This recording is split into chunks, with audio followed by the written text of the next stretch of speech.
People, how's my juniors doing? I hope you are doing super well और बढ़िया से exam की preparation चल रही होगी। तो अगर कॉलेज एग्जाम की प्रिपरेशन कर रहे हो तो बिल्कुल सही जगह पे आए हो, बिकॉज इस चैनल पे आपको सिर्फ वन शॉट नहीं मिल रही होंगी, वो सारी ट्रिक्स और टिप्स बताई जा रही होंगी जिससे कि आप एक अच्छी जीपीएस स्कोर कर सकते हो। पूरी रोड मैप दी जा रही होंगी एंड टॉपिक की लिस्ट दी जा रही होगी जहां से आपका पेपर बन के आता है। तो आप बिल्कुल सही जगह पे आए हो, बिकॉज इस वीडियो में आपको कंप्लीट करवाया जा रहा होगा बेसिक से लेकर के एडवांस तक के सारे टॉपिक्स। तो अगर कुछ भी नहीं पढ़ा है, थोड़ा थोड़ा पढ़ चुके हो या सब पढ़ के बैठे हो सिर्फ रीजन करनी है, तो ये वीडियो आपके लिए है। इस वीडियो में आपको डिस्क्रिप्शन बॉक्स में जाना है ना, आपको मिल जा रहा होगा मस्ट डू टॉपिक्स की लिस्ट, मोस्ट रिपीटेड क्वेश्चन की लिस्ट, पीवाईक्यूज की लिस्ट, इस वीडियो में यूज हुए हुए नोट्स की लिस्ट और भी बहुत कुछ चीट शीट तक प्रोवाइड करवाई जा रही होंगी। तो जल्दी से जाके चैनल को सब्सक्राइब कर लो, वीडियो को लाइक कर दो, कमेंट कर दो और अपने नालायक दोस्तों को भी भेज देना कि उनकी भी अच्छी जीपीए आ जा रही हो। सब्सक्राइब कर दोगे तो लाइक जरूर कर देना, because we will be completing 15,000 subscriber with your help in this December and साथ में मिलकर केक काट रहे होंगे माइक्रोसॉफ्ट ऑफिस में। तो अच्छे नंबर लाइए जिससे कि हम आपको माइक्रोसॉफ्ट इनवाइट कर रहे हो for the meetup and cake cutting of 15,000 subscribers. All the very best guys. 3, 2, 1. Action. Well. How's the juniors doing? Hello guys, welcome back to FFT. I'm Harshi and today we are going to see the most important questions and the topics that are for data FOD. Okay. तो सबसे पहले आपका important topic आता है data science life cycle, role of domain knowledge. 1 second, पूरा visible होगा आपको। या role of domain knowledge, structured versus unstructured data, dealing with unstructured data, etc. And these are all the topics. एक बार देख लेना है।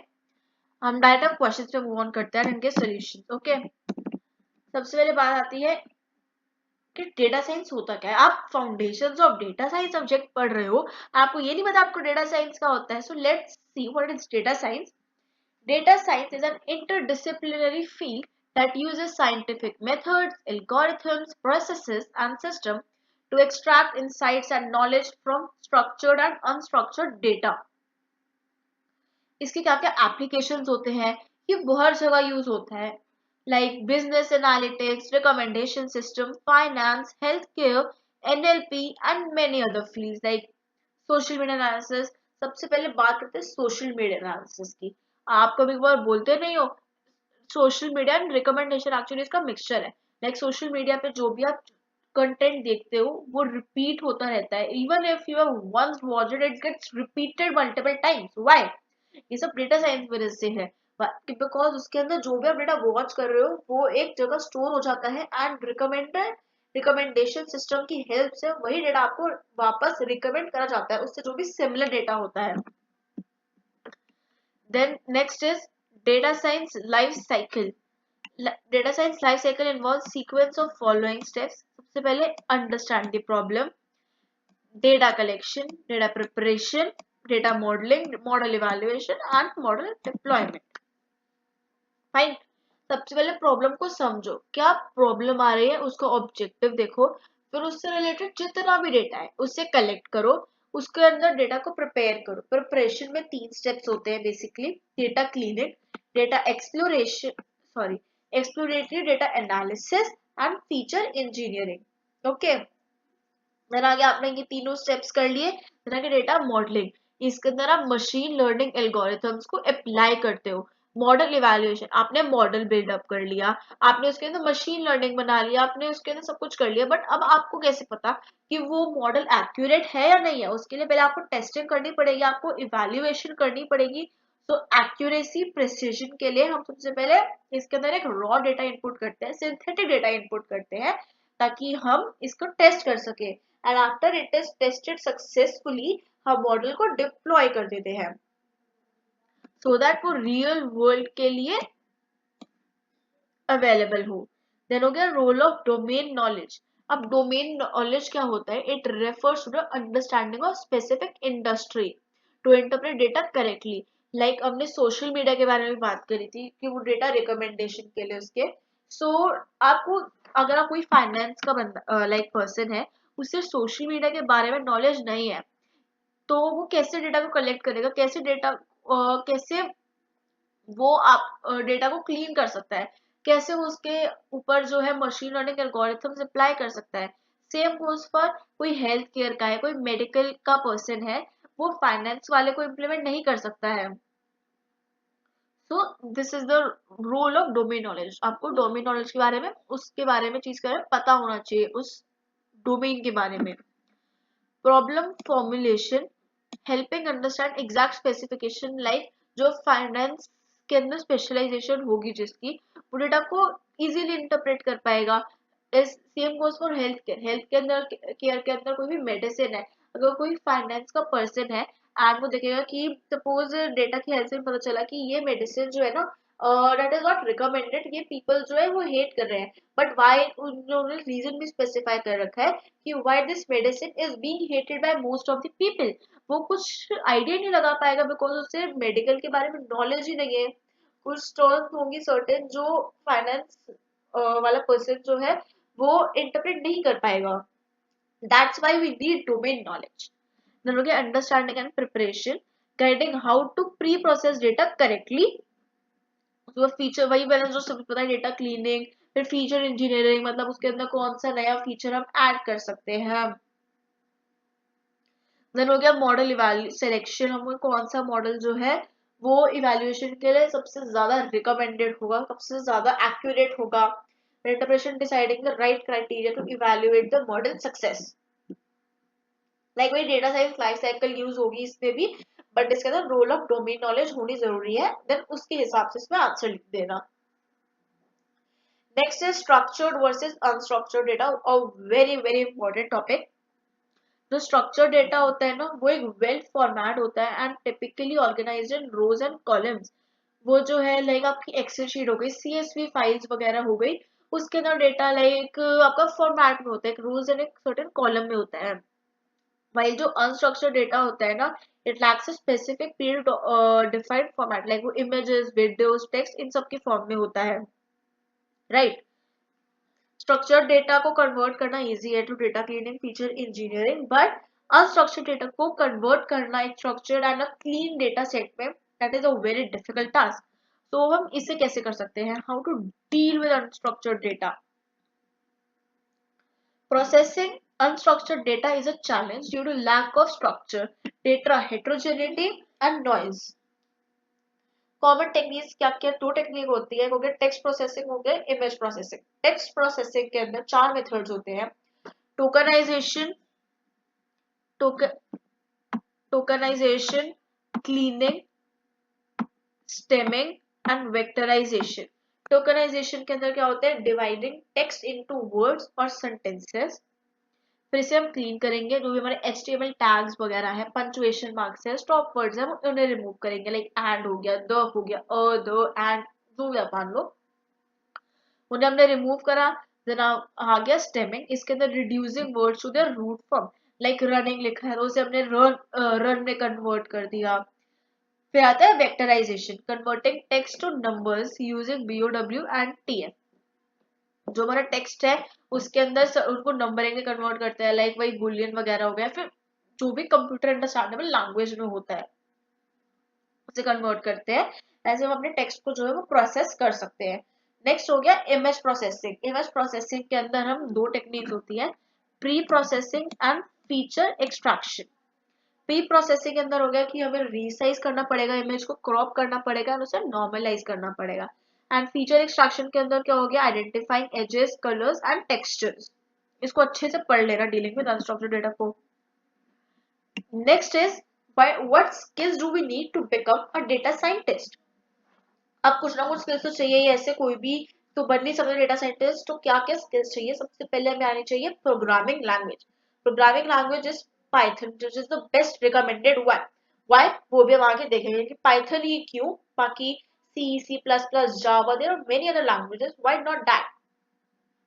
फिर आगे डेटाबेस, इसके अंदर जो डेटाबेस यूज होता है वो होता है SQL and NoSQL for query data. Data को हम मैनिपुलेट कैसे कर सकते हैं, पांडास की लाइब्रेरीज होती है दो, पाइथन की दो लाइब्रेरीज होती हैं, पांडास एंड नमपाई। इसके अंदर एक डेटा विजुअलाइजेशन वाला पार्ट मिसिंग है, डेटा विजुअलाइजेशन भी होती है which uses two libraries of Python, that is matplotlib and Seaborn। Matplotlib and seaward में भी डिफरेंस होता है. Okay, next is statistics. Statistics के बिना data scientist is incomplete. Like उसका हाइपोथेसिस टेस्टिंग हो गया, दैट आपने जो आपने पीएसएलए में भी पढ़ा होगा, रिग्रेशन एनालिसिस हो गया, एंड बहुत सारी और चीजें आती है like mean, mode, median, all these topics. Then we have machine learning algorithms. इसके अंदर होते हैं क्लासिफिकेशन, रिग्रेशन, क्लस्टरिंग. कौन सी लाइब्रेरी यूज होती है इसमें? पाइथन की स्काईकेट लर्न. इस और हमें बिग डेटा की नॉलेज होनी चाहिए. Then we have communication skills strong होनी चाहिए, so that we can explain complex findings to a non-technical stakeholder. What are the traits of data scientist? Skills and traits में difference होता है कि like skills हो गया आपको क्या क्या आना चाहिए, while जो traits हो गए उसके अंदर आपको क्या क्या चीजें पता होनी चाहिए. like आपको प्रॉब्लम सॉल्विंग आपको आनी चाहिए, क्या क्या चीजें आनी चाहिए. प्रॉब्लम सॉल्विंग आनी चाहिए, ठीक है.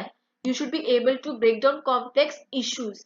क्यूरियोसिटी होनी चाहिए, that eagerness to explore data and find hidden insights. persistence, patience in tackling challenging projects, adaptability, staying up to date with evolving tools. तो इसका तो छोड़ो, अब हम बात करते हैं प्रॉब्लम सॉल्विंग के बारे में. एक बहुत ही कॉम्प्लेक्स इशू है, लाइक जो नेटफ्लिक्स का डेटा सेट होता है ना, it is a very one of the most complex data set. अब जो डेटा सेट है आपको वो कैसे आप उसे एक्सट्रैक्ट कर सकते हो, कैसे उसे क्लीन कर सकते हो. आपको सबसे पहले उन इश्यूज को ब्रेक डाउन करना है, उसके अंदर क्या क्या इश्यूज है उसके अंदर एक इश्यूज लिस्ट डाउन कर लो एंड देन उसका बेस्ट सोल्यूशन यूज करना. That is one of the problem solving skills as well. आपके अंदर क्यूरियोसिटी होनी चाहिए, लाइक ऐसा नहीं है लाइक हो जाएगा ये वाला तो ठीक है, ऐसा नहीं होना चाहिए. You should have curiosity, you should have eagerness to explore data and it's find hidden insights. बहुत सारी चीजें ऐसी होती है लाइक जो हिडन होती है डेटा सेट के अंदर, and they are one of the most important things. persistence, patience in tackling challenging projects. Like क्या होता है हमारे अंदर पेशेंस नहीं होती है बिल्कुल भी. हम बहुत ज्यादा लाइक फ्रस्ट्रेट हो जाते हैं चीजों से, like if they are not working we try to leave them and we never work upon them. तो हमें ऐसा नहीं करना है, we should take a break and after that look after that project once more, it will for sure get solve. हमारे अंदर patience होनी चाहिए, adaptability, staying up to date with evolving tools. Like हमारा आज के टाइम में अगर हम देखें तो technology is evolving almost every month और every 6 months. So we should be up to date. ऐसा नहीं है कि लाइक आप अभी जो न्यू टेक्नोलॉजी यूज हुई है इट इज मोर एफिशिएंट, लेकिन स्टिल आप पुरानी टेक्नोलॉजी ही यूज कर रहे हो. No, that should not be the case. Ethical handling, respecting data privacy and regulations. Like जो आपका डेटा सेट्स होते हैं वो रियल वर्ल्ड डेटा सेट्स को आप ऑब्वियसली सॉल्व करोगे क्योंकि आप डेटा साइंटिस्ट बनोगे. तो आपके अंदर एक एथिकल होना चाहिए, एथिक्स होना चाहिए कि आपको डेटा को कैसे यूज करना है and it should not get public. कहीं पर भी रिपोस्ट नहीं होना चाहिए data. It should remain to you and to your team only. Then we have business acumen, understanding basic goals to provide relevant insights. जो भी हमारे बिजनेस गोल्स के हिसाब से हमें उस डेटा को जो है रेलेवेंट इंसाइट्स देने हैं. लाइक वही नेटफ्लिक्स वाला एग्जांपल ले लो, तो उसका बिजनेस गोल क्या है कि लाइक उस पे लोग बहुत सारी मूवीज वगैरह देखे या फिर मूवीज सीरीज या फिर जो भी शोज है they must watch on Netflix only. Like her app को यही चाहिए होता है, हर कंपनी को यही चाहिए. तो उसके अंदर एक रेलेवेंट इंसाइट्स दिखाओ कि लाइक कोई भी किसी को थ्रिलर पसंद है तो वो थ्रिलर वाली रिकमेंडेशन क्यों आती है आपके अंदर नेटफ्लिक्स के अंदर. वाई? बिकॉज उसके अंदर भी डेटा साइंस का ही यूज हो रहा है. देन अब डेटा साइंटिस्ट की क्या क्या रिस्पॉन्सिबिलिटीज होती हैं. सबसे पहले तो ये रिस्पॉन्सिबिलिटी होगी इसको डेटा क्लीन करना पड़ेगा. अब कोई भी डेटा होता है ना वो सब पूरा कंप्लीट नहीं होता है, उसके अंदर कुछ ना कुछ मिसिंग वैल्यूज होती है. तो उन मिसिंग वैल्यूज को हैंडल करने के लिए we need data scientist. Like उसके अंदर क्या होता है कि बहुत ज्यादा अनकंसिस्टेंट डेटा होता है. कुछ वैल्यूज क्या हुई किस डेटा यूजर ने एंटर नहीं करा. लाइक हम कोई भी सपोज मैं नेटफ्लिक्स पे लॉग इन करना चाहती हूँ, उसके अंदर जो है मिडिल नेम का ऑप्शन नहीं होता है. सपोज मिडिल नेम का ऑप्शन है बट मेरा कोई मिडिल नेम ही नहीं है, सो हम उसे ऑब्वियसली एम्प्टी छोड़ देते हैं. या फिर जो जो चीजें नेसेसरी नहीं होती दैट इज नॉट मैंडेटरी हम उन्हें भी एम्प्टी छोड़ देते हैं. तो वो क्या होता है डेटा जो है उसको क्लीन करना पड़ता है सबसे पहले, अदरवाइज अगर हम उसका कोई भी इनसाइड निकालेंगे वो एरर शो करेगा। Okay, then we have EDA. EDA के अंदर क्या होता है, हम डिफरेंट डिफरेंट पैटर्न्स को फाइंड आउट करते हैं। ईडीए के अंदर हम कौन सा पार्टनर्स का फंक्शन यूज करते हैं, ग्रुप बाय फंक्शन यूज करते हैं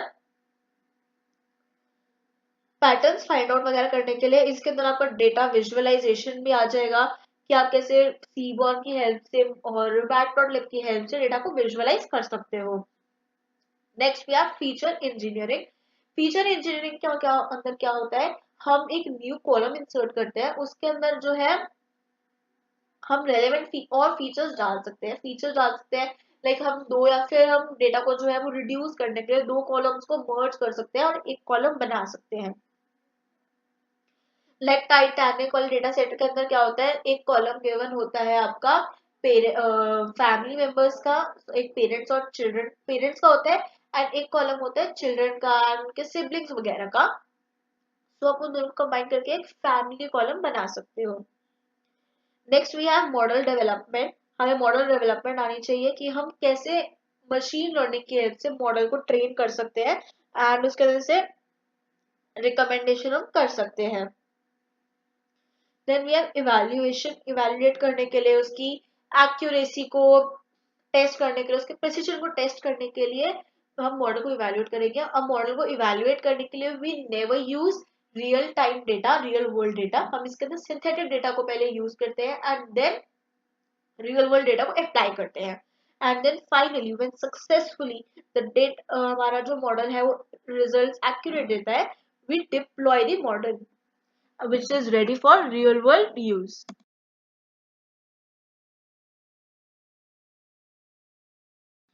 Now one question that might be clicking in your mind कि लैंग्वेजेस तो इतनी सारी है, एज मैंने पहले बताया कि सी है, सी प्लस प्लस है, जावा है, बट वाई पाइथन? तो सबसे पहले हो गया पाइथन के अंदर it is listed as the primary programming language proficiency required for data science. Data scientists are explicitly mentioned to use tools like Python, its libraries for their daily task. सबसे पहले हो गया पाइथन जो है वो easy to understand होती है, ठीक है। Python is easy to understand. उसके अंदर आपको कोई डेटा टाइप डिफाइन करने की नीड नहीं होती है, so it is easy to understand also. फिर उसके बाद आ गया पाइथन के अंदर डाइवर्स लाइब्रेरीज है। पाइथन हर जगह यूज होती है, लाइक आप बैकएंड में भी यूज करते हो, तो पाइथन की लाइब्रेरीज यूज होती है।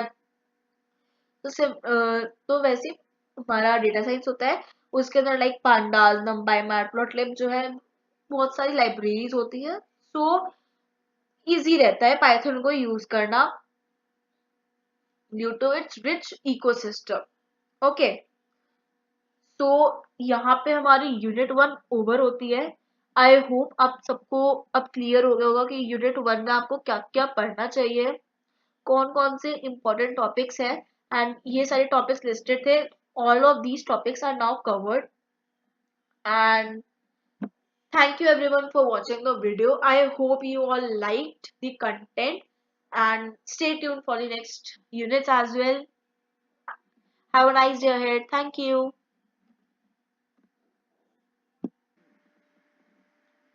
Hello guys, welcome back to FFT.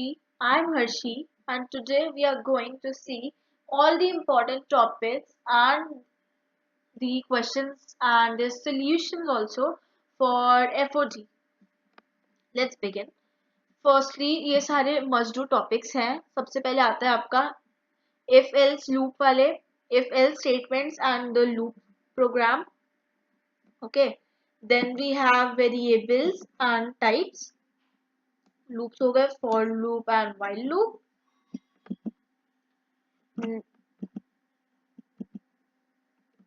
Next we have data analysis theory. इसके अंदर डेटा साइंस लाइफ साइकिल के बारे में देखेंगे।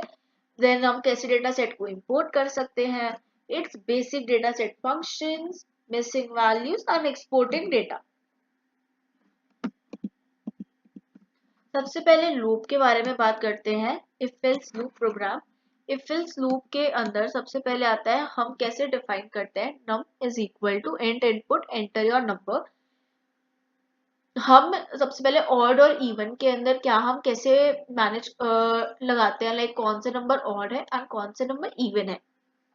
सो the logic we use is simply, हम जो भी नंबर एंटर करता है यूजर, उसका मॉड्यूलो निकालते हैं 2 से। अगर modulo equal to double equal to 0 होता है then it is a even number, otherwise it's a odd number. इसके अंदर दो चीजें आती हैं, एक होता है सिंगल इक्वल टू एंड एक होता है double equal to. Double equal to क्या होता है, वैल्यू चेक करने के लिए कि suppose I have written 1 is double equal to 2, ये होगा कि वैल्यू चेक करने के लिए, like whether 1 is double equal to 2 which is obviously false। Okay, तो ये डबल इक्वल टू वैल्यू को चेक करने के लिए यूज होता है, while जो सिंगल इक्वल होता है like a is equal to 1, ये वैल्यू को असाइन करने के लिए यूज होता है। Okay, then we have for loop की हेल्प से हम कैसे डेटा को प्रिंट कर सकते हैं। अगर हमें प्रिंट करना है नंबर्स फ्रॉम 1 to 100, तो सॉरी 1 to 10, तो हम क्या लिखेंगे, for I in range 1 to 11। अब इसके अंदर हमने 11 क्यों यूज करा है, बिकॉज जो लास्ट वाला इंडेक्स होता है ना that is exclusive, that's why we have written 11। अगर हम यहाँ पे 10 लिखते हैं ना then it would have run from 1 to 9 only. Okay, then we have while loop, हम sum of first n natural numbers को कैसे प्रिंट कर सकते हैं। सबसे पहले हमने प्रिंट किया कि हमें कौन कौन से कहाँ तक नेचुरल नंबर्स चाहिए। हमने s की वैल्यू 0 डिफाइन करी, i की वैल्यू 1 डिफाइन करी, while i is less than equal to n, s is equal to s plus i and i is equal to i plus plus, sorry i is equal to i plus 1, plus plus जो है हम c या c plus plus में use करते हैं। And ये step पे करेगा इसका कैसे वर्क करेगा, इसका ड्राई रन क्या होगा। सबसे पहले s की वैल्यू है हमारी 0, तो s सबसे पहले s इज इक्वल टू हमारा 0 है एंड i की वैल्यू 1 है।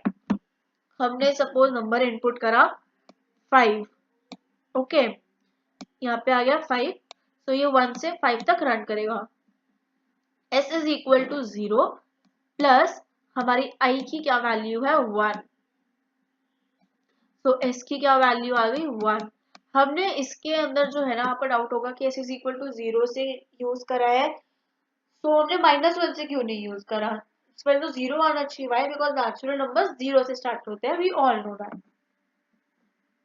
ओके, देन इसके अंदर फिर s इज इक्वल टू हमारे न्यू s की क्या वैल्यू आ गई 1, तो 1 प्लस i की वैल्यू आ गई अब again 1,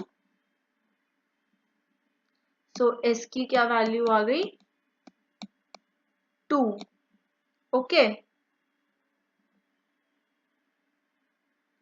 then we have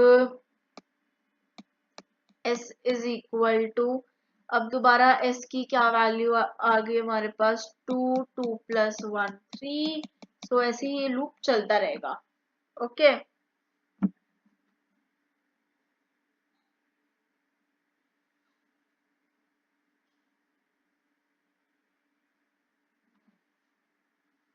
data science life cycle, इसके बारे में हमने बात करी थी पिछले लास्ट वीडियो में भी, कि इसके अंदर बेसिकली 6 स्टेप्स होते हैं। सबसे पहले we should understand the problem,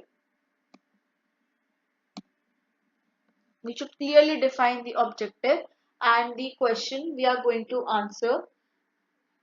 जो भी हमारी प्रॉब्लम होगी हमें उसे पहले सबसे पहले समझना है कि वो प्रॉब्लम है क्या and what are its possible solution. Like जो प्रॉब्लम सॉल्विंग की फ्यू टेक्निक्स होती है ना, 4 टेक्निक्स, लाइक प्रॉब्लम को एनालाइज करना, सॉल्यूशन देखना, then finding the best solution and then using the solution, use that।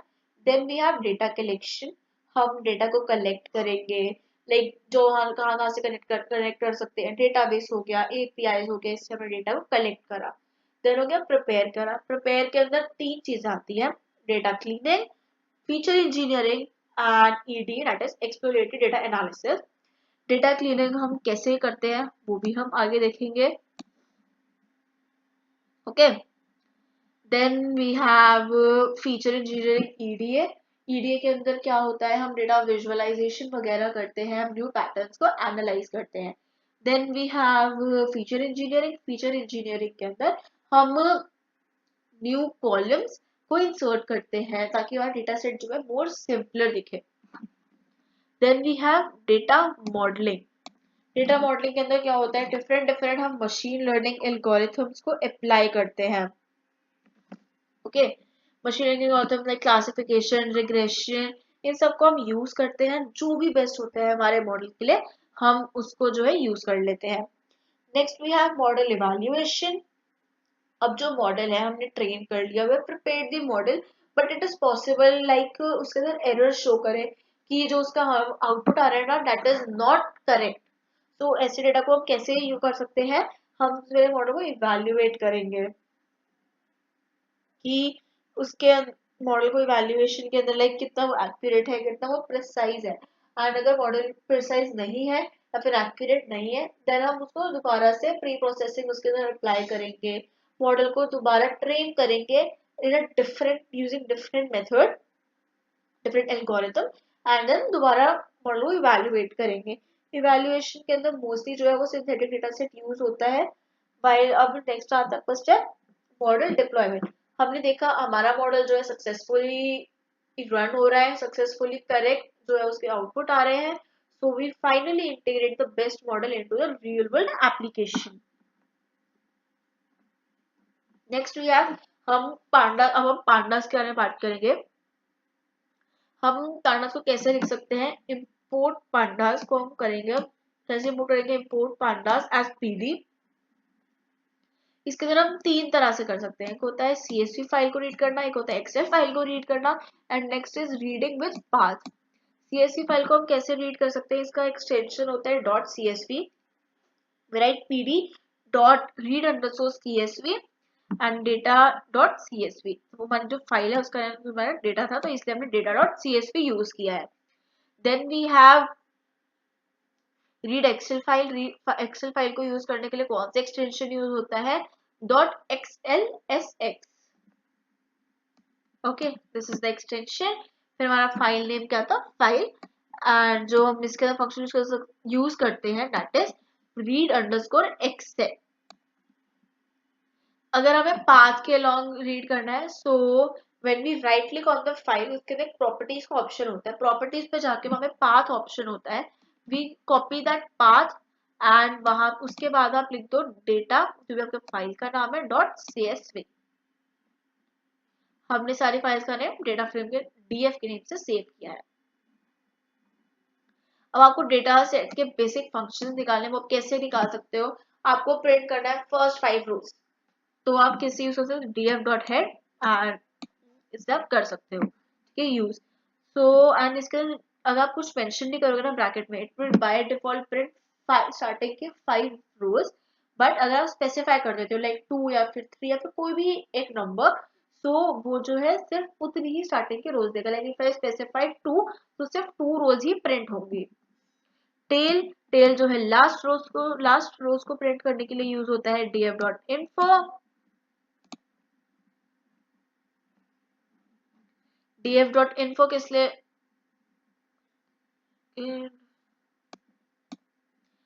df.info किस लिए यूज होता है, लाइक आपके अंदर बहुत चाहिए ना, कोई भी कॉलम है आपका, ठीक है, अब बहुत लंबी फाइल है, सपोज 1000 रोज की फाइल है, आप उसके अंदर एक एक वैल्यू को चेक तो नहीं कर सकते हो कि कहाँ पर यहाँ पर नल वैल्यूज आ रही हैं, तो ये आपको ये बता देगा इन्फो में कि कौन से कॉलम में कितनी नल वैल्यूज है। तो बेसिकली डेटा, और ये आपको डेटा टाइप भी बताता है, लाइक उसके अंदर कौन सा डेटा टाइप यूज हुआ है, सपोज एज कॉलम है तो उसके अंदर इंट डेटा टाइप यूज हुआ है, जो आपका नेम कॉलम है उसके अंदर ऑब्जेक्ट डेटा टाइप यूज हुआ है। देन वी हैव df.describe, इसके अंदर स्टैटिस्टिकल समरी बताता है, mean of a column, standard deviation, min, max, quartile. Quartile basically outliers को डिपेक्ट करने के लिए यूज होते हैं, वो बॉक्स प्लॉट के थ्रू भी हो जाता है। Then we have df.shape। df.shape के अंदर आ गया कि dimension of the data set, कितनी नंबर ऑफ रोज हैं, कितने नंबर ऑफ कॉलम्स है आपके डेटा सेट में। नोट कर लेना इस बात को कि df.shape के बाद पैरेंथेसिस नहीं है, similarly for columns and for D types. D dot columns आपको डिस्प्ले करना है, आपके डेटा सेट में कौन कौन से कॉलम्स है उनका नेम डिस्प्ले करना है, so we use df dot columns. df dot D types जो है it is use to show data types of each column, वो आपका df डॉट इन्फो में हो जाता है, बट स्पेसिफिकली अगर आपको सिर्फ प्रिंट करना हो डेटा टाइप्स के कौन कौन से डेटा टाइप्स है कॉलम में, we use df dot D types. Next is आपको मिसिंग वैल्यूज कैसे डिटेक्ट करोगे। हम अपने बहुत बार बोला डेटा क्लीनिंग करेंगे, तो डेटा कैसे हम क्लीन करेंगे, हम सबसे पहले निकालेंगे कौन कौन से वैल्यूज जो है, कितनी वैल्यूज टोटल नल है, df इन्फो में निकालिए। अब हम सेपरेटली निकाल रहे हैं df dot is null dot sum use करके। ओके हम मिसिंग वैल्यूज को रिमूव करेंगे। इसके दो मेथड होते हैं डेटा को क्लीन करने के लिए, क्योंकि आप मिसिंग वैल्यूज को रिमूव कर रहे हो। Next is we are filling the we are filling the missing values. Remove करने के लिए हम यूज करते हैं डॉट ड्रॉप ना, and in place is equal to true. इसकी कोई ऐसी नेसेसिटी नहीं होती है, it is not necessary. df sorry in place is equal to true हम जब यूज करते हैं लाइक हमें डेटा के अंदर डेटा सेट के अंदर परमानेंटली चेंजेस करने हो, अदरवाइज इसकी कोई नीड होती नहीं एज सच। मिसिंग वैल्यूज को प्रिंट करना, मिसिंग वैल्यूज को फिल करने के लिए हमें सबसे पहले यूज करते हैं डॉट फिलना का। इसके अंदर हम क्या करते हैं, तीन तरह से कर सकते हैं मिसिंग वैल्यूज को प्रिंट। जो हमारा कॉलम है उसका मीन यूज कर सकते हैं, मीडियन यूज कर सकते हैं, मोड यूज कर सकते हैं, या फिर कोई भी एक स्पेसिफिक वैल्यू डिफाइन कर सकते हैं। लाइक हम एक चीज और लिख सकते हैं इसको df डॉट फिलना, लाइक सॉरी इसको कैप्स में आ रहा है ये df डॉट फिलना 0। हम इसको ऐसे भी यूज कर सकते हैं, 0 स्पेसिफाई कर दिया तो जितनी भी नल वैल्यूज होंगी वो जो है 0 से ऑटोमेटिकली फिल आउट हो जाएंगी। वेराज इसके अंदर मीन से फिल आउट होंगी, मीन से फिल आउट हो सकती है, मीडियन से फिल आउट हो सकती है, एंड मोड से फिल आउट भी हो सकती है। ओके इसके अंदर मैंने लिखा है मोड पैरेंथेसिस, देन इसमें ये स्पेसिफाइड है 0। तो इसका क्या वर्क है, कभी कभार ऐसा होता है डेटा सेट में कि एक वैल्यू जो है ना वो सेम टाइम रिपीट हो रही होती है। लाइक एज के अंदर 31 है वो और 32 है, वो सेम नंबर ऑफ टाइम्स जो है वो अकर हुई है। तो हम कैसे करेंगे कि कौन सी वैल्यू लेनी है, तो उसके लिए हम 0 लिखा है कि जो भी फर्स्ट टाइम रिपीट हुई है, लाइक जो भी ज्यादा रिपीट हुई है प्लस वो सबसे पहले आई है उसको हम 0 से नोट कर देंगे। लाइक डेटा फ्रेम था हमारे पास, कोई भी सपोज ये एक रो थी, इसके अंदर 31 यहाँ पे लिखा था, okay and 32 was somewhere here, and दोनों equal number of times repeat हो रहे हैं, बट हम 31 वाली वैल्यू को लेंगे इस केस में। ओके अगर हम यहाँ पे 1 स्पेसिफाई कर देते हैं सो जो 32 यूज होगी। नेक्स्ट भी आप एक्सपोर्टिंग डेटा, हम कैसे डेटा को एक्सपोर्ट कर सकते हैं। डेटा को एक्सपोर्ट हम दो वेज में कर सकते हैं, CSV के थ्रू एंड एक्सेल शीट के थ्रू। CSV के through dot two underscore CSV use करते हैं, देन हमारा फाइल का नेम जिससे हम सेव करना चाहते हैं। एंड नेक्स्ट इज एक्सेल में टू अंडरस्कोर एक्सेल यूज करते हैं, नाम से हम फाइल को सेव करना चाहते हैं, लाइक मैं आउटपुट से सेव करना चाहती हूँ। Next topic is variables and data types. Variables क्या होते हैं, it is a variable is a name given to a memory location that stores data. Okay जो हमारे डेटा को स्टोर करने के लिए यूज होता है, like x is equal to 10, name is equal to xyz। Data type 6 types के होते हैं, integer, string, boolean, list, tuple, dictionary, एक और होता है सेट। ठीक है इसको भी नोट कर लेना। इंट के अंदर इंटीजर वैल्यूज होती हैं जो भी हमारी न्यूमेरिकल वैल्यूज होती हैं, स्ट्रिंग के अंदर ऑब्जेक्ट टाइप वैल्यूज आ गई, बूल के अंदर ट्रू फॉल्स ये सब आ गया, लिस्ट के अंदर आ गया ऑर्डर्ड, लिस्ट जो है वो ऑर्डर्ड होती है अनम्यूटेबल होती है, टपल्स जो है वो ऑर्डर्ड होते हैं बट इम्यूटेबल होते हैं, डिक्शनरीज भी जो है उनके अंदर की वैल्यू पे यूज होता है, सेट जो है उनके अंदर वो अनऑर्डर्ड होती है एंड म्यूटेबल होती है, बट इसके अंदर आप डुप्लीकेट वैल्यू स्टोर नहीं कर सकते हो, can not store duplicate values in set. Okay so ये थी हमारी यूनिट 2। आई होप आपको समझ आ गया होगा कि यूनिट 2 में कौन कौन से टॉपिक सबसे ज्यादा इम्पोर्टेंट है। And all the very best for your and semesters. I hope कि अब आपको लगेगा कि हाँ आपको यूनिट 2 भी आती है एफओडी की। Thank you everyone, have a nice day ahead. Hello everyone, welcome back to FFT. I am Harshi and today we are going to begin with the Unit 3 of FOD, its most important questions. So this is the content. You can read this by yourself. These are all the important topics that you need to do for your end semesters. I'll be directly moving on to the question part. So firstly, we'll be understanding what is NumPy. NumPy is also known as numerical Python, which means that it is used for fast operations on large data sets. Basically, NumPy जो है एक data scientist के लिए बहुत important होती है. Why? Because it is used to perform fast operations on large data set. Like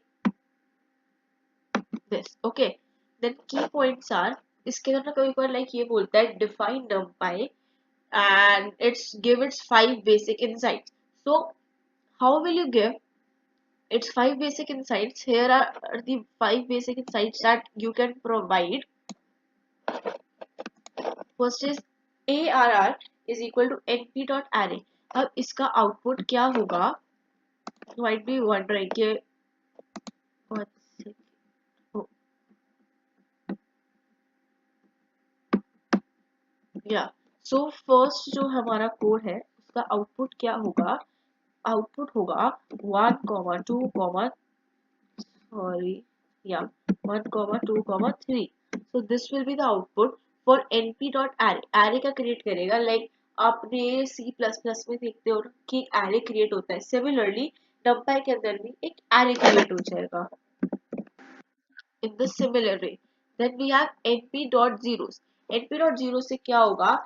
2 जो है वो specify करता है number of rows while 3 specifies the number of columns. Here it will become like 0, 0, 0 and 0, 0, 0. So we have 2 rows and 3 columns.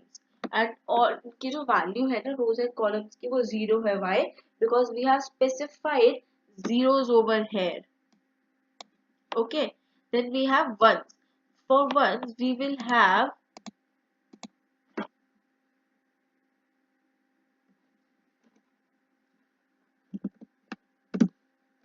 5 ones.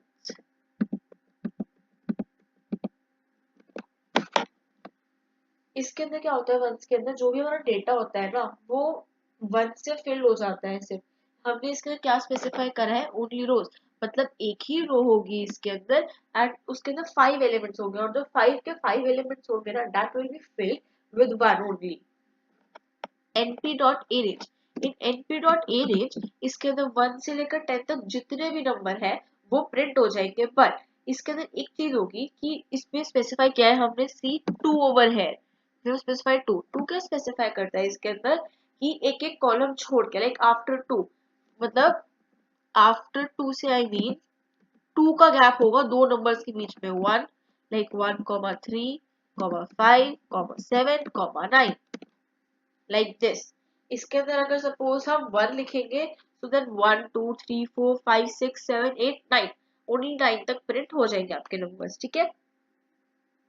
Next we have len is equal to np.linspace. linspace क्या करेगा? 1 से लेकर 5 के बीच में आपको दे देगा 10 elements on the equal gap. इसके suppose ये 1 दे सकता है देन 1.444 1.44444 देन ये दे सकता है 1.88889 लाइक समथिंग लाइक दिस कि दो नंबर्स के बीच में 10 का गैप हो. 0.10 का. Okay. Then we have indexing and slicing. Indexing के अंदर क्या होता है, लाइक इंडेक्सिंग आपने C++ में भी करी है, ARR0। इसके अंदर क्या होगा, जो हमारा फर्स्ट एलिमेंट होगा दैट इज 1। अगर मैं एग्जांपल लूं 1, 2, 3, 4, 5, 6, 7, 9 तक। ओके, सो आप pause the video and think कि इसके अंदर कैसे इंडेक्सिंग हम कर सकते हैं यूजिंग C++ वाला एग्जांपल हो, सेम इंडेक्सिंग होती है। इसमें क्या होगा, ARR0 में क्या आ जाएगा 1। वाई? बिकॉज ARR में जो है इंडेक्सिंग 0 से स्टार्ट होती है, so output will come out to be 1। For next ARR-1, Python के अंदर ना आप जब भी -1 स्पेसिफाई करोगे तो आप क्या करोगे, इसका मतलब सबसे राइट साइड मूव ऑन करोगे, जो लास्ट एलिमेंट है that it is used to display the last element. Okay, it will display 9.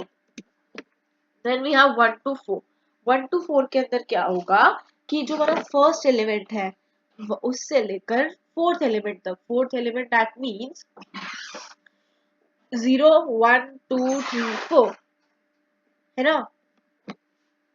Excuse me, इसमें प्रिंट हो जाएगा 2, 3, 4। अब इसमें यू माइट बी वॉन्डरिंग कि 1, 2, 3, 0, 1, 2, 3, 4 5 एलिमेंट, फिफ्थ एलिमेंट प्रिंट क्यों नहीं हुआ। फिफ्थ एलिमेंट इसलिए प्रिंट नहीं हुआ बिकॉज जो लास्ट एलिमेंट होता है ना, जो हमारा एंडिंग वाला होता है, दैट इज एक्सक्लूसिव, तो 4 is exclusive. Similarly we have till 3, इसके अंदर क्या होगा 0 से लेकर 3। अगर हम कुछ भी स्पेसिफाइड नहीं होता है ना, so we will take it as by default from 0। From 0 that means 1, 2, 3 and that's it. So 1, 2 and 3 will be printed. And for this, इसमें देखो डबल कॉलन लग, सो इसके अंदर क्या होगा 1,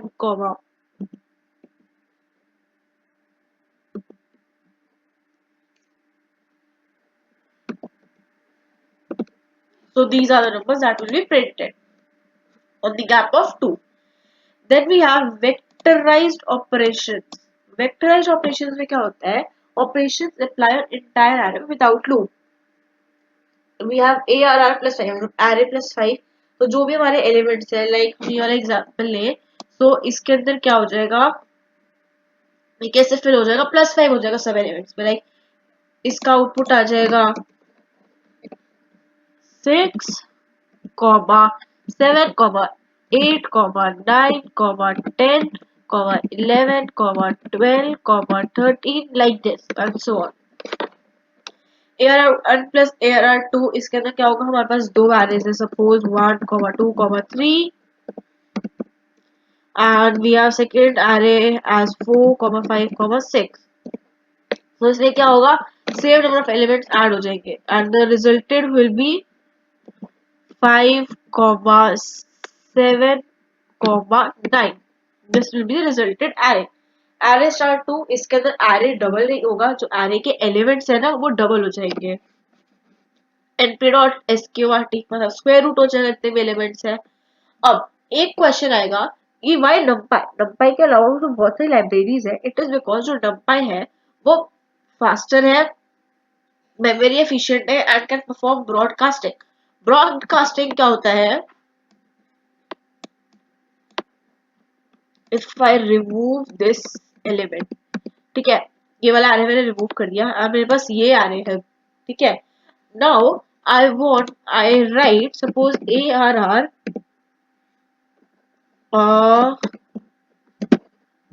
+5। अब मैं लिखती हूँ ARR +5। इसके अंदर यू माइट बी लाइक कि फर्स्ट वाले एरे के अंदर प्लस होगा, +5 होगा, या फिर सेकंड वाले एरे में।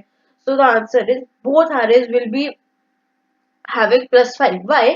बिकॉज ब्रॉडकास्टिंग के अलाउ करता है आपको कि जब भी आपका ब्रॉडकास्टिंग करोगे ना, आप +5 या फिर कोई भी ऑपरेशन परफॉर्म करोगे, वो दोनों में होगा, रोज में भी और कॉलम्स में भी। दोनों रोज, जितनी भी रोज होगी उतनी सारी रोज के अंदर ऐड हो जाएगा। This broadcasting. Next we have pandas। Sorry, pandas is basically used for data manipulation and analysis. Data को मैनिपुलेट करने के लिए data cleaning, EDA and feature engineering.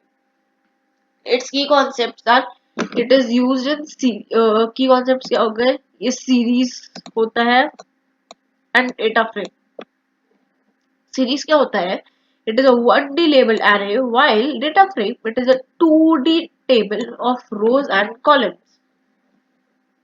Series बनती है ऐसे while column is made like a table जो आप CSV file में क्रिएट करते हो like this. Okay. Now we are also asked 5 basic insights of data of pandas. So we can have df.head. Here my first few rows को print करने के लिए use होता है. df.tail is used to print last few rows.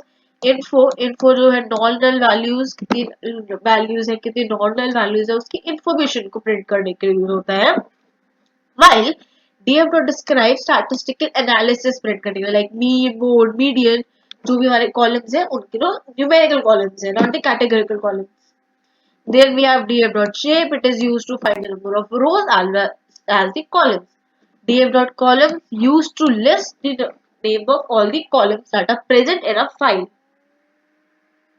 How do we import a data set? To import a data set, we use pd.read underscore csv or file name and its extension.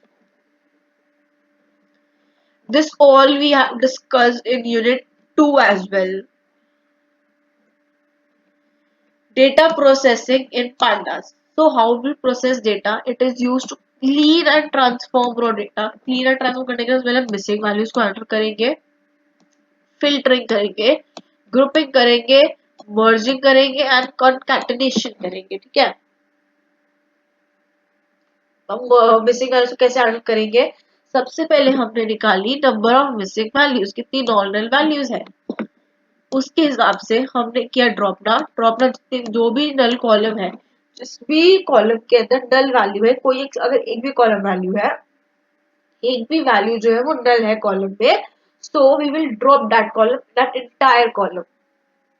But if हमारा को fill करनी है वो value and तो हम उसमें कर सकते हैं 0, otherwise we can fill any value. We can just also write this syntax. इसके अंदर हम ये भी लिख सकते हैं एंड डॉट मीन कर देंगे. Okay. Next we have filtering. हम डेटा को कैसे फिल्टर कर सकते हैं? To filter the data we can use कि जो भी हमारा डेटा फ्रेम है, डेटा फ्रेम लिखा, देन जो भी हमारा कॉलम है, कॉलम का नेम लिखा, जितने भी लोग 30 जितने भी लोगों की एज 30 या 30 से अबव है, उनका डेटा हम सिर्फ उनका डेटा प्रिंट करेंगे. Okay. Next we have grouping. हम जेंडर को ग्रुप कर रहे हैं किसके हिसाब से? सैलरी के हिसाब से, और उसका मीन निकाल रहे हैं. सपोज यहाँ पे है फीमेल, इसका रिजल्ट कैसा है, और यहाँ पे है मेल. तो जितने भी फीमेल्स हैं उनकी सैलरी का मीन निकालेंगे एंड जितने भी मेल्स हैं उनकी सैलरी का मीन निकालेंगे and we will list them down over here. Merging. We merge two files on ID. We have two different CSV files, df1 and df2. We are merging both the CSV files on a common column, that is ID. In concatenation, we just merge two files. We do not want to have any common column. We are just merging them. Next we have matplotlib fundamentals. So what is matplotlib? It is a basic tool for plotting. Common tools. इसके लिए common tools क्या है? pld.plot, bar, scatter and hist. ये line plot जो है वो line chart के लिए यूज होता है, बार जो है वो बार प्लॉट के लिए, स्कैटर प्लॉट के लिए एंड हिस्ट हिस्टोग्राम के लिए. Adding label. सो ये जो है ना, ये बेसिकली आपका यूज होगा केस स्टडीज के टाइम पर, जब केस स्टडीज आपको गिवन होगी क्वेश्चन में and you need to plot a graph. So आप उसके अंदर क्या यूज कर सकते हो? बेसिक इनसाइट्स हो गए कि लाइन चार्ट को प्लॉट करने का, को लाइन चार्ट प्लॉट करना है तो you can use plt.plot. Bar chart plot करना है, use plt.bar and similarly for scatter and histogram. If we want to add labels as well, हमें x लेबल चाहिए एंड y लेबल चाहिए, so we'll use the function plt.xlabel and we will specify the name of the label that we want. Then similarly for y label, and if we want the title of the graph as well, so we will specify the graph title and plt.legend. Plt.legend is used to show the box at the bottom, the descriptive box. Suppose this is my graph. Okay, we draw this over here, box over here. In this, like जो maps पे नहीं करते हैं, political map and the physical map of India, यहाँ पे हम colour कर देते हैं उसी कलर से जो हमने स्पेसिफाई करा है. Suppose with green I am specifying female, sorry चलो मेल कर लेते हैं, and with yellow I am specifying female. मैंने इसमें 2 ग्राफ ड्रॉ कर दिए. Okay, so this is legend. और इसके अंदर एक चीज और है, plt.show. plt.show इसके अंदर मेंशन कर लेना. I guess it is not mention over here. Okay, just do mention plt.show as well, वो इम्पोर्टेंट होता है. Next is C1 Fundamentals. It is also a visualization tool, but it is built on the top of Matplotlib. That means it is an advanced version of Seaborn. Sorry, it is an advanced version of Matplotlib. Matplotlib is basically used for NumPy. It is a basic, but for data science, we use pandas, and Seaborn is used to plot graphs based on pandas function. Okay, इसके अंदर हमें कोई इतनी high level language होती है basically, सो इसके अंदर हमें स्पेसिफाई नहीं करना पड़ता हर एक चीज. Like we don't need to specify labels, title, it is by default. Common plot जिसमें क्या हो गए, bar plot, box plot, count plot, heat map, line plot. इसके अंदर क्या हो गया, जैसे हमने एक्स पे दिखाया आपको कौन सा डेटा चाहिए, वाई पे कौन सा डेटा चाहिए, and data is equal to data frame DF. आप कौन सा डेटा यूज कर रहे हो, उस फाइल का जो भी आपने वेरिएबल, जिस उस फाइल को किस वेरिएबल के नाम से सेव करा है, वो वाला वेरिएबल यहाँ पे लिख देना. Okay, why seaborn? Because as I already told वो क्लीनर होता है, अट्रैक्टिव होता है, and automatically handle statistics. General visualisation concept. अब ये एज सच नहीं पूछे जाते हैं कि define the general visualisation concept. Rather case studies जब आती है ना, तो स्टूडेंट्स गेट्स कंफ्यूज कि कौन सा चार्ट इसमें ड्रॉ करना है. तो उसके लिए आप ये वाला रेफर कर सकते हो चीज, that line plot is used to plot trends over time. Bar chart is used for comparison between categories. Similarly, pie chart for proportions and percentage, histogram for distribution of numerical data. You can see over this. And box plot is used for spread and outliers. Outliers क्या होता है? Suppose box plot is like this.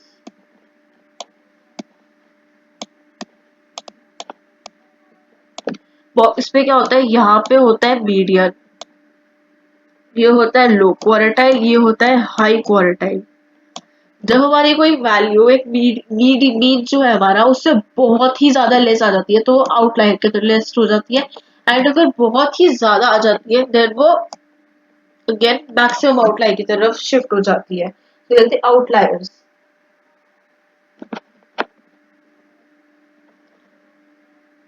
Next we have SciPy basics. आपके mid semester में भी SciPy के ऊपर एक question आया था, but it is generally recommended to skip that question. Why? Because it's a bit difficult library, so it is bit difficult to attempt this question as well. But I'll explain this as well. SciPy is used for scientific and mathematical computations. It is an important module. Why? Because it is used for statistical text optimization, integration, signal processing, and linear algebra. Linear space हमने NumPy में भी देखा था. Next, one of the most important question and one of the basic question, ये आता ही आता है, that is matplotlib versus seaborn. सबसे पहले difference, level of library. As already told, seaborn जो है वो हाई लेवल लाइब्रेरी है, which is built on the top of matplotlib, while matplotlib is a low level plotting library. Matplotlib is difficult to use. Why? Because इसके अंदर आपको हर एक function specify करना पड़ता है, वाइल सीबॉर्ड के अंदर आपको हर एक फंक्शन स्पेसिफाई नहीं करना पड़ता है, and we need less code, automatically style and cleaner visual style. Matplotlib जो बेसिक रिक्वायरमेंट के अकॉर्डिंग नहीं करता है हमारी, we need to provide each and every requirement, but Seaborn जो है वो अट्रैक्टिव होता है, इसके अंदर colour palette is by default, and we do not and we need to do less code, हमें बार बार हर चीज इसको रिपीटेडली बतानी नहीं पड़ती है। टाइप्स ऑफ प्लॉट, मैटप्लॉटलिब के अंदर बेसिक प्लॉटिंग होती है like line chart, bar chart, scatter chart, histogram, pie, while Seaborn के अंदर स्टैटिस्टिकल प्लॉटिंग होती है like count plot, box plot, violin plot, heat map, pair plot. Okay, ये different different types के हैं, ये एडवांस वर्जन होता है हमारे चार्ट्स का। हैंडलिंग ऑफ डेटा फ्रेम्स, इसके अंदर मैटप्लॉटलिब के अंदर need arrays list explicitly, while Seaborn works directly with pandas data frame using column name. मैंने बताया था बेसिकली देन मैटप्लॉटलिब जो है वो numpy के लिए यूज होती है, it is basically use for numpy, while pandas जो है वो सॉरी सीबॉर्ड जो pandas के लिए यूज होती है। स्टैटिस्टिकल फीचर, मैटप्लॉटलिब के अंदर कोई स्टैटिस्टिकल फीचर नहीं होता है, while Seaborn built in estimation like mean हो गया, कॉन्फिडेंस इंटरवल हो गया, so we can directly add these statistical analysis in our chart। Colour theme जो मैटप्लॉटलिब का होता है वो हमें मैनुअली सेट करना पड़ता है यूजिंग कलर फंक्शन, वाइल जो सीबोर्ड होती है उसके अंदर बिल्ट इन थीम्स होता है already, dark grid, white grid, जो स्पेसिफाई कर देते हो on the starting of chart. Code length already specified, longer code, shorter code. Use case matplotlib जो है वो low level and control and scientific charts के लिए यूज होता है, while सीबॉर्ड जो है वो स्टैटिस्टिकल चार्ट्स के लिए होता है जो बेसिकली डेटा साइंस के लिए इंपॉर्टेंट है। Relationship, Seaborn is built on top of Matplotlib, so every Seaborn plot internally, तो जितने भी मैटप्लॉटलिब होते हैं, मैटप्लॉटलिब वाली फंक्शंस होते हैं वो ऑलरेडी सीबॉर्ड के अंदर इंक्लूडेड ही है। And there is one more thing in this, we have difference between numpy and list, so दोनों का वर्क अलग अलग होता है। numpy आप देखोगे ना तो बोलोगे कि यार कि दैट numpy और पांडा लिस्ट जो है वो सेम ही तो होते हैं, बिकॉज लिस्ट को भी numpy की तरह ही स्पेसिफाई करते हैं, लाइक इसको अगर आप खाली आपको ये लिखा होगा तो you can call it as list as well as numpy, but difference होता है, वाई बिकॉज numpy के अंदर हम स्टैटिस्टिकल एनालिसिस परफॉर्म कर सकते हैं, वाई लिस्ट के अंदर हम स्टैटिस्टिकल एनालिसिस परफॉर्म नहीं कर सकते। So one of the major drawbacks ये है, प्लस जो लिस्ट होती है वो it is a bit faster than numpy। Okay, so ये भी एक इम्पोर्टेंट टॉपिक था, and that's all for this unit. Thank you guys for watching, and if you have any doubt you can comment down in the next comment section। Also जल्दी जल्दी बता देना कि next कौन से सब्जेक्ट के लिए कौन सी वीडियो चाहिए, कौन से यूनिट के लिए चाहिए जो आपको डिफिकल्ट लग रहा है, and you think that this can make your CGPA become low, so वाले टॉपिक्स बता देना। एंड प्लस हमारे प्रो नोट्स भी हैं जो वेबसाइट पर अवेलेबल है, and you can directly access using this icon, study material पे क्लिक करना and you will be able to go to the website. WhatsApp link भी है अवेलेबल, यूट्यूब चैनल का लिंक भी अवेलेबल भी है, Instagram, LinkedIn, all the links are available in the PDF itself, so you can visit these for the notes as well। और pro notes है उन्हें please ले लेना, बिकॉज उनसे पेपर आएगा ही आएगा फॉर श्योर, उन्हीं से पेपर आने वाला है। So thank you everyone for watching the video, and that's all the very best for exam. Thank you.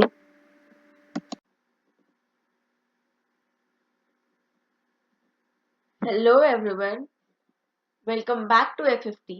I'm Harshi, and today we are going to see the most important topics for Unit 4 or F4D। So first topic is recommender system, second is supervised and unsupervised learning, predictive mining, model evaluation, trend analysis, and decision making in data science। Let's move to its app. या recommender system, सबसे पहले recommender system के बारे में बात करेंगे, ये क्या होता है और इसके क्या क्या टाइप्स है। सो रिकमेंडर सिस्टम ये एक मशीन लर्निंग सिस्टम है जो हमें सजेस्ट करता है products, relevant products, movies, music या फिर कोई भी कंटेंट जो यूजर की प्रेफरेंसेस पर, उसके पास्ट बिहेवियर पर बेस्ड है।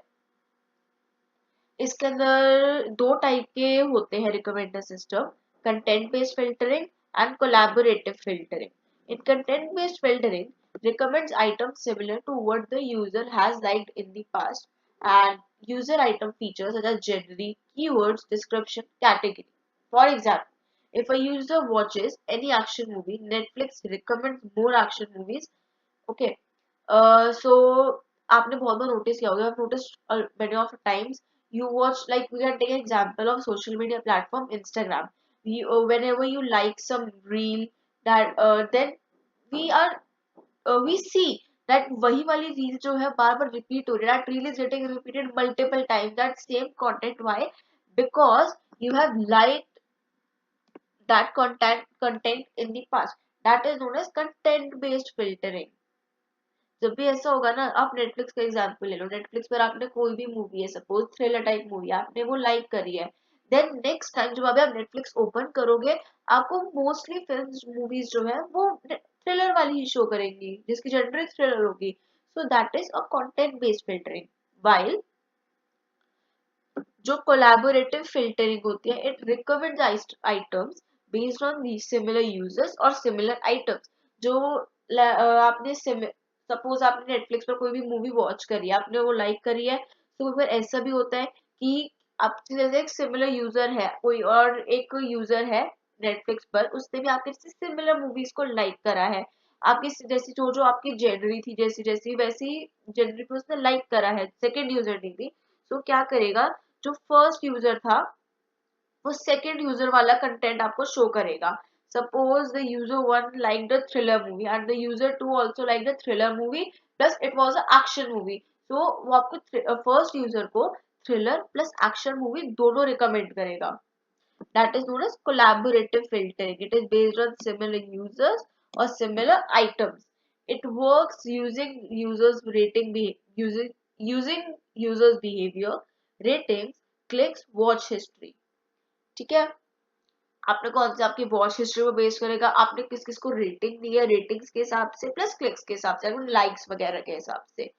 It is also of two types, that is user based collaborative filtering and item based collaborative filtering. In user based collaborative filtering, find users with similar taste. Like मैंने आपको example दिया ना कि thriller movie वाला, कि first user को thriller movie पसंद है एंड सेकेंड वाले को suppose thriller plus action movie पसंद है। तो ये आपको कैसे फिल्टर कर रहा है, ये विद सिमिलर टेस्ट। जो फर्स्ट यूजर है उसको सेकेंड यूजर के बेसिस पर मूवीज रिकमेंड हो रही है। सिमिलरली आप इंस्टाग्राम का भी एग्जांपल ले सकते हो। इंस्टाग्राम में भी यही होता है कि आपने कोई सिमिलर यूजर था, कोई फ्रेंड था, उसने आपको कोई रील भेजी है एंड आपने दोनों ने उस सेम रील पर लाइक करा है, तो जो सेकेंड फर्स्ट यूजर ने आपको रील भेजी है ना, जो भी कंटेंट भेजा है, वो उसके जो भी उसने नेक्स्ट टाइम लाइक किया होगा कंटेंट, वही सेकेंड वाले यूजर को वापस रिपीट होगा। Item based collaborative filtering, find items that behave similarly across users.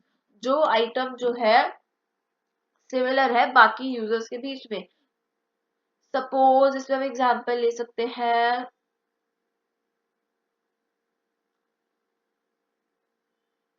मतलब यही एग्जांपल आएंगे मोस्टली, इनके तो बहुत ही कॉमन डिफरेंस होता, मतलब बहुत ही स्मॉल डिफरेंस होता है।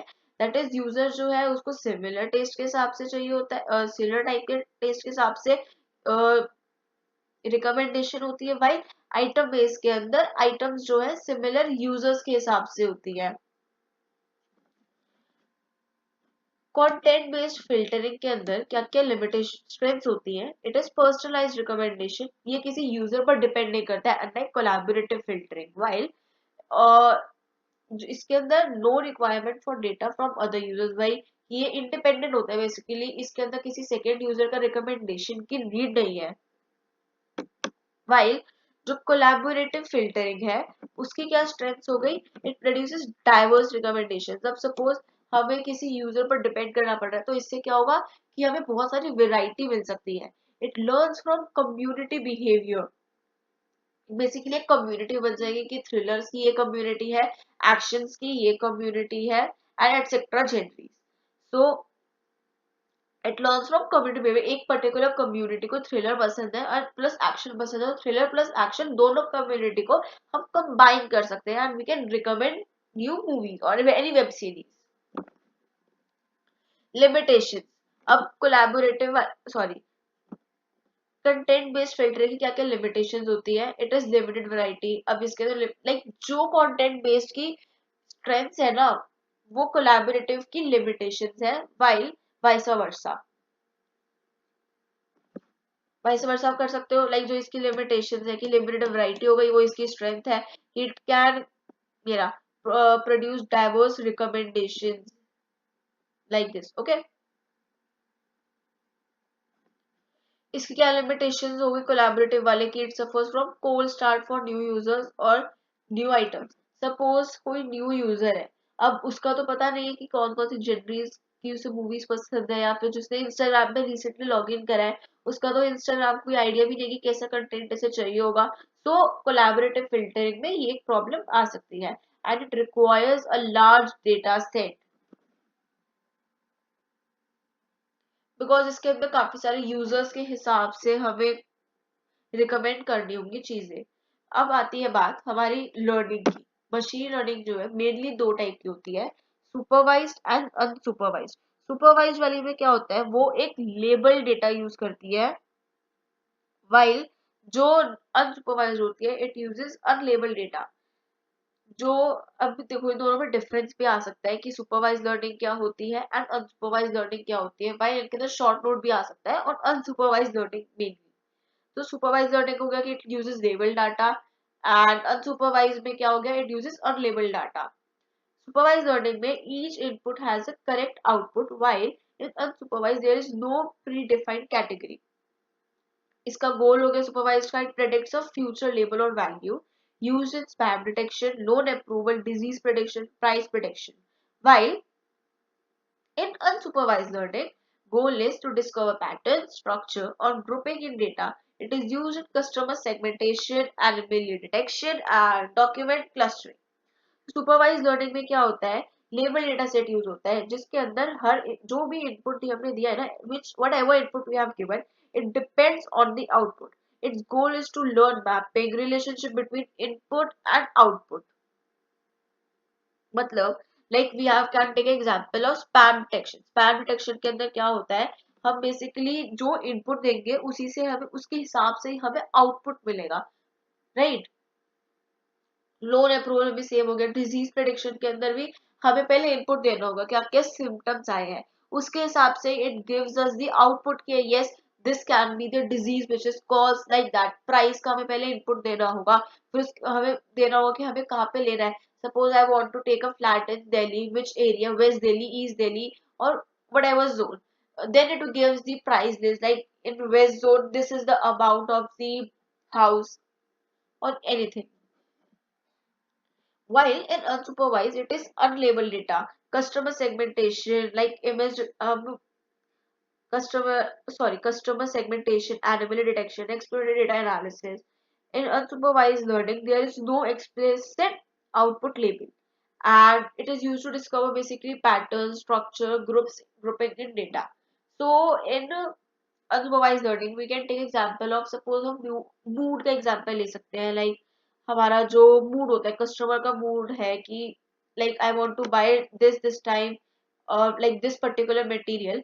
तो ऐसा नहीं है कि वो पर्टिकुलर इनपुट पर डिपेंड करेगा, इसमें कोई इनपुट नहीं जा इनपुट जा रहा है सिर्फ, एंड कोई आउटपुट निकल के नहीं आ रहा है। लाइक इन स्पैम डिटेक्शन हमें हम इनपुट देंगे उसके हिसाब से ही आउटपुट आएगा, बट कस्टमर सेगमेंटेशन में ऐसा नहीं होगा।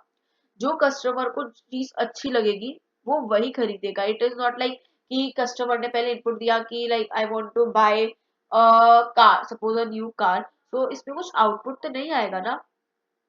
so that is known as a unsupervised learning. Short note और अनसुपरवाइज्ड लर्निंग भी आता है in 2-3 marks question. It identifies hidden structure in raw data, groups the data based on similarity without any prior label.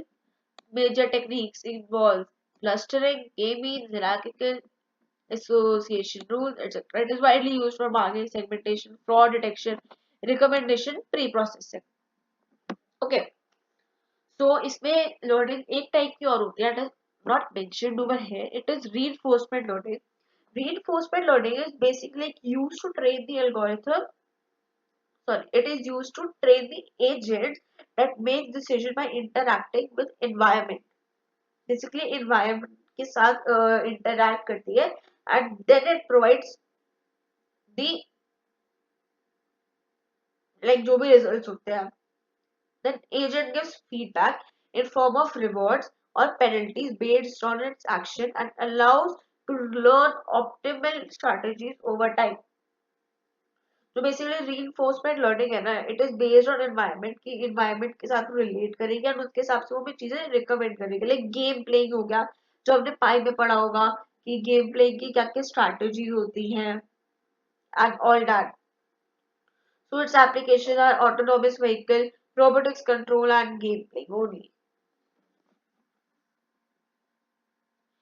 Next we have predictive mining and model evaluation.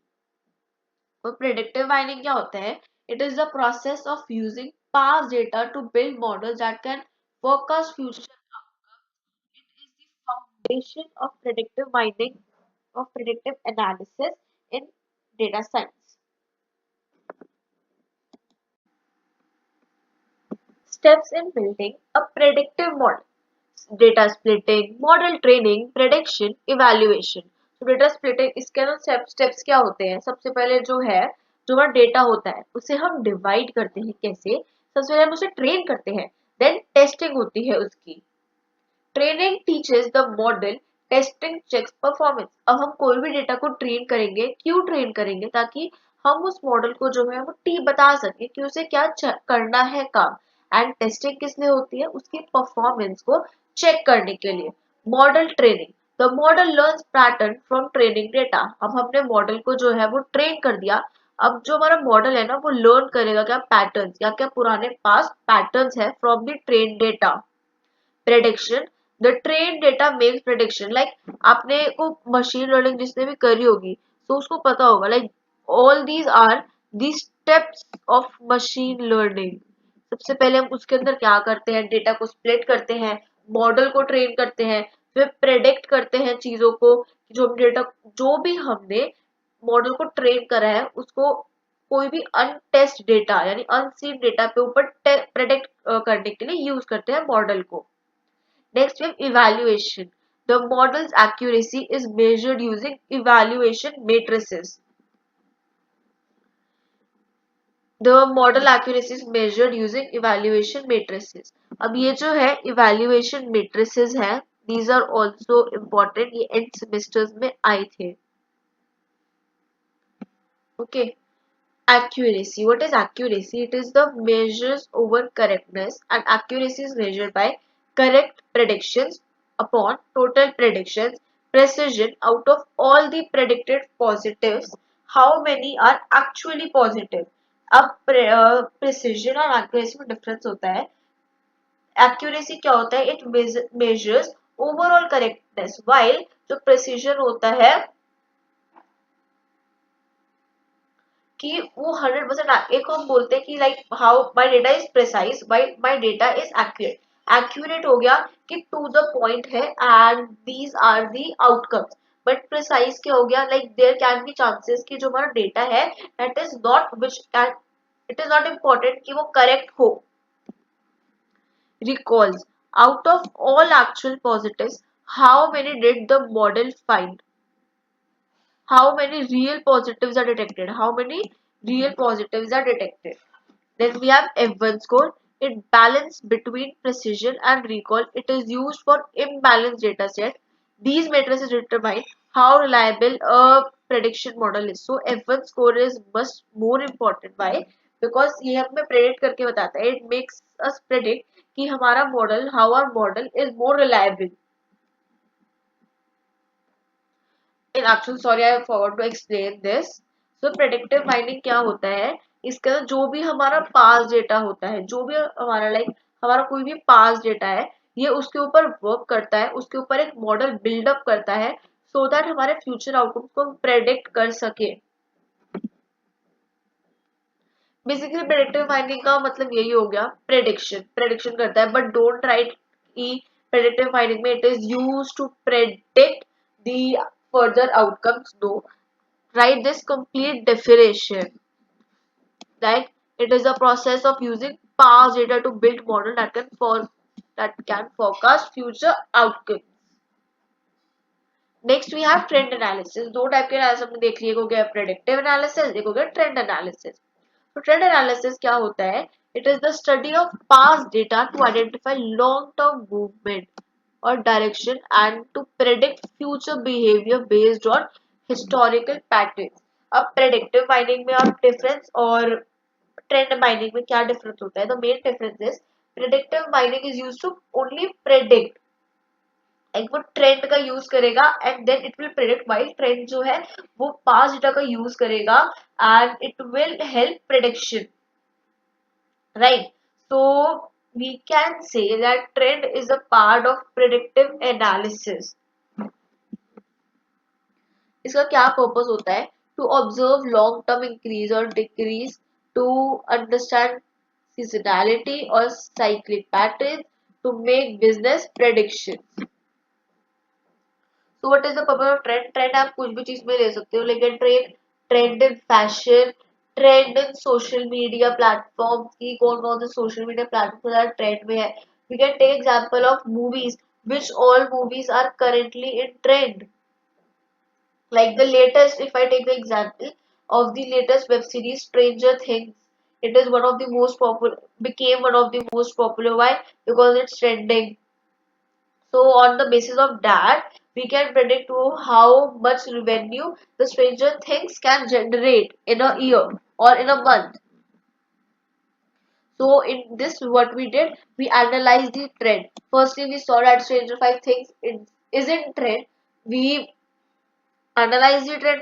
Then next step is to predict. We predicted the revenue, right? How much revenue it can make in the next future, like in a year, in past, sorry, in future only. How trend analysis is performed? कैसे perform होता है? सबसे पहले वो statistical summary देखते हैं, उसके average क्या है, उसकी मूविंग एवरेजेस क्या है। It visualise the data using line graph, compares pattern across time period, and it helps in forecasting future demand and planning business decisions. Like सबसे पहले statistical summaries निकालता है कि average कितने लोगों ने उसे देखा है. Suppose if I take the example of Stranger Things only, so it will first recognize what is the average score, how many people are liking it, what are the reviews. Then using data visualization, we make a line graph on it कि इतना trend जा रहा है from the season 1 till the season 5. This is the trend. In season 1 we have less users who are watching, but in season 5 we have more users who watch the show, sorry, the series. Comparing pattern across time, that I already explained line graph के through. It helps in forecasting future demand and planning business decisions. Suppose Stranger Things got very popular, it crossed almost all the high times revenues that are generated in any movie or any series.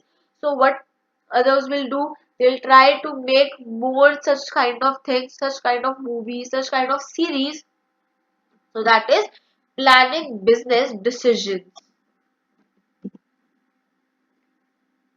Next topic is decision making in data science. How do we make decisions?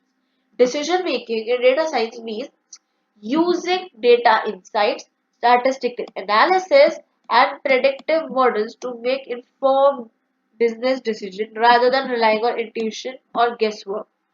Decision making is not in data science is not based on intuitions or any guesswork. It is strictly based on what are the data insights, like we use any Python library, NumPy pandas, statistical analysis, we use NumPy, then predictive models. For predictive model, we use machine learning, scikit-learn. to make informed business decisions rather than relying on intuition or guesswork. इसके अंदर data insights को use करके, statistical analysis को use करके and predictive models को use करके it will help us सी कि कौन सी हमारा डिसीजन हम कैसे ले सकते हैं, what decision can we make. Suppose if I take example, again an example of Stranger Things. So वो रेवेन्यू कैसे बताएगा हमें कि कितना रेवेन्यू जनरेट हुआ है. सबसे पहले it will see the data insights. Then what are its statistical analysis that we already saw in trend analysis. Next is predictive model. कितने वो predict करेगा उसके हिसाब से होगा. Data driven decision making. अब data driven decision making क्या होता है? It refers to making decision purely on evidence, pattern or insight obtained from data analysis. What is the process of decision making with data. सबसे पहले हम raw data को collect, like इसके अंदर data science की लाइफ साइकिल इंक्लूड कर सकते हैं हम. कि सबसे पहले हमने डेटा को कलेक्ट करा, उसे क्लीन करा through data cleaning, feature engineering EDA, analyse करा through data visualisation, then generate its insights using predictive models to forecast outcomes and make decisions. That all we have done in this data science life cycle. So you can refer that. No need to write complete data cycle. Just write 4-5 points. Like explain these 6 points in 1 or 2 lines, and you will get the marks. What can be its example? अब एक example की बात करते हैं decision making में. A retail business studies 3 years of weather plus sales data. The analysis showed that umbrella sales increased during the rainy period, and the prediction model forecast heavy rain next month. Decision. The store orders extra umbrella in advance. This is the perfect example of data driven decision making.